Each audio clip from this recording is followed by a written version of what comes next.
Dr Mirza Karim Norberkov est un docteur en psychologie, pédagogie, philosophie de la médecine. Il a même fondé à Moscou un centre de rééducation visuelle. C'est aussi un vice-champion de karaté en Union soviétique et il pratique le soufi, qui est une très ancienne école religieuse. Les soufis sont profondément croyants, mais ils n'ont pas de ville sainte, de cathédrale, de hiérarchie et d'insigne. Le temple de Dieu se trouve dans leur cœur.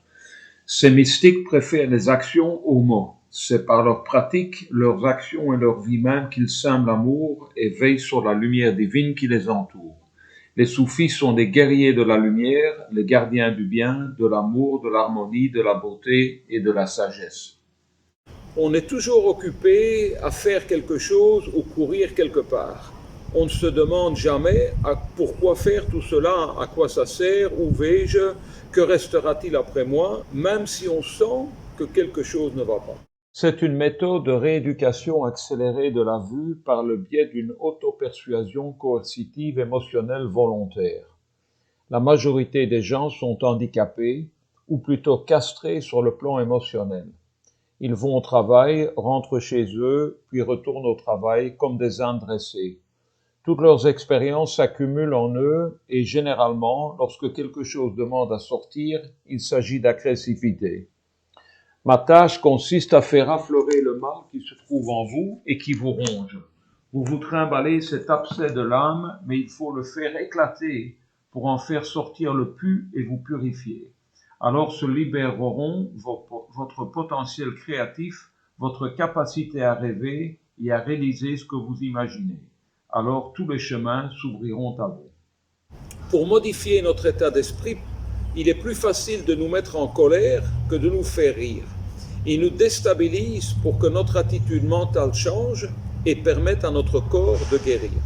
L'erreur est que nous attendons une aide extérieure pour guérir nos maladies chroniques, alors que cela bloque le développement de notre personnalité créatrice. Il est si facile de philosopher sur le caractère unique de notre maladie et de ne pas bouger le petit doigt pour guérir. Ils sont très intelligents et instruits et savent tout sur tout. Cela fait déjà 20 ans qu'ils sont malades, ils donnent des infarctus à leurs proches et rendent dingues les médecins. Leur attitude les empêche de guérir. Imaginez une personne qui serait passée sous un rouleau compresseur. On le racle de l'asphalte et on l'amène à l'hôpital. Alors qu'il est allongé sur le brancard, il demande « Docteur, quand pourrai-je rentrer chez moi ?» Le diagnostic dit qu'il ne passera pas la nuit, mais lui se voit déjà en train de rouler dans les foins. Il se demande quelle femme il va courtiser et derrière quel buisson il se cachera avec elle s'il le laisse sortir le soir même. Cela signifie que les conditions physiques du simplet sont toujours bien pires que son état d'esprit. On peut pratiquement totalement exclure de ce groupe les malades chroniques. Soit ils guérissent, soit ils meurent, mais de vieillesse. Ce qui compte vraiment n'est pas ce que l'on fait, mais la manière dont on le fait.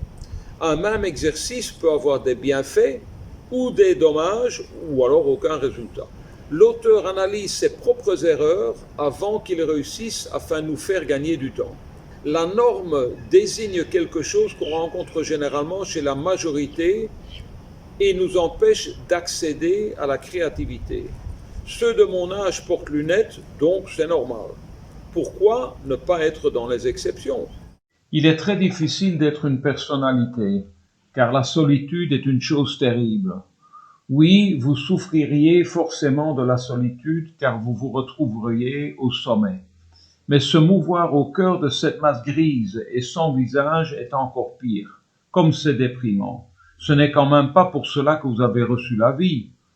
Dites-moi, est-il possible que lorsque vous êtes face à vous-même, vous n'entendiez pas une voix intérieure qui vous demande « Mais qu'est-ce que tu fais ? Tu pourrais faire beaucoup.